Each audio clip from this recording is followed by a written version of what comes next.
Sabaw, may bigla akong napansin dito, may nilagay si kuya. Ayan oh, hilaw na taba guys, hilaw na taba guys, hilaw na taba guys, hilaw na taba guys, hinalo niya sa sabaw. Although may apoy naman ito, pero hilaw pa yan guys, ayan oh.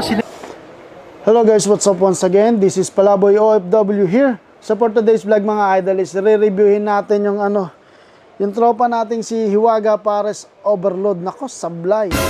Delikado ngayon yung ipinakita ng isang vlogger. Aksidente nakita ng vlogger habang nakapila tong vlogger na to. Aksidente niyang may napansin siya sa isa sa tauhan or kasama ni Hiwaga Pares Overload na nag-refill ng hilaw na karne o hilaw na taba doon sa sabaw ng pares. Panoorin nyo, nakita nyo naman yung video clip nung una, di ba mga idol? So, para to sa kaalaman ng lahat, lalo na sa team ni Hiwaga Pares Overload, lutuin yung mabuti yung karne, lalo na yung karne, yung mga raw meat. Kasi idiniretso nyo yung hilaw na taba sa sabaw sa sabaw na luto, pinaghalo nyo Alam nyo yun, ito yung magkukos ng salmonella. Yung salmonella na yun is maraming bakterya makukuha dyan para magkasakit yung tao.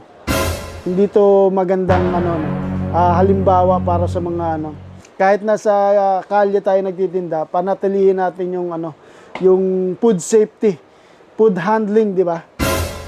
Kailangan ipaalam nyo to sa mga tauhan ni Hiwaga Pares Overload, mga lodi. Dapat ma-maintain natin yung cleanliness ng pagkain, yung food safety, food handling, lalo na sa pinakita ni Uncle Nonoy sa vlog niya, So, shout out kay Uncle Nonoy, kinuha ko tong vlog mo. Ay, nako po, iwasan natin yung mga idol, Ayan, Uff.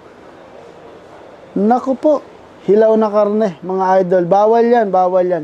Kahit pumunta kayo sa mga health officer sa LGUs, baka tanggalan kayo ng lisensya kapag pagpatuloy niyo yung ginagawa yung ganyang routine.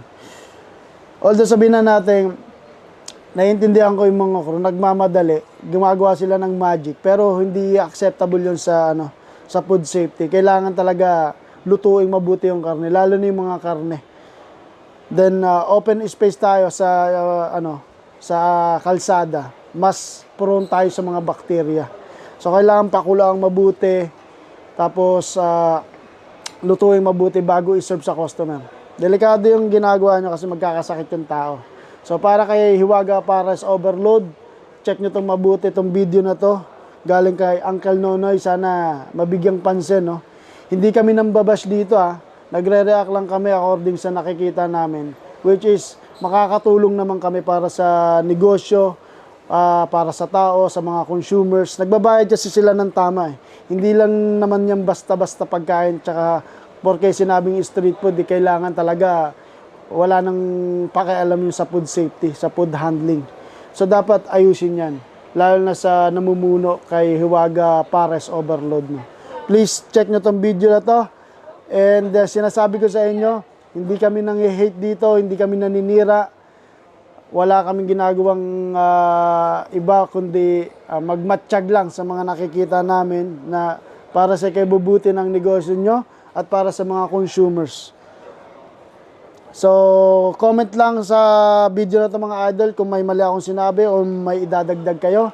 And pakishare na itong video na ito para makarating kay Hiwaga Pares Overload at sa mga tropa niya. So, yun lang mga idol, Palaboy OFW here. Pinoy Vloggers in Kuwait 2.0, Rapi Sam Steel, Brian Pantanar at ang ating director from behind the camera, Mr. Alpha from Indonesia. Yun lang mga idol. Baka sabihin na naman ng iba dyan, bias ako or basher. Hindi ako basher. Nagre-reaction lang ako para sa mga hindi kaaya-ayang videos sa social media. Yun lang po.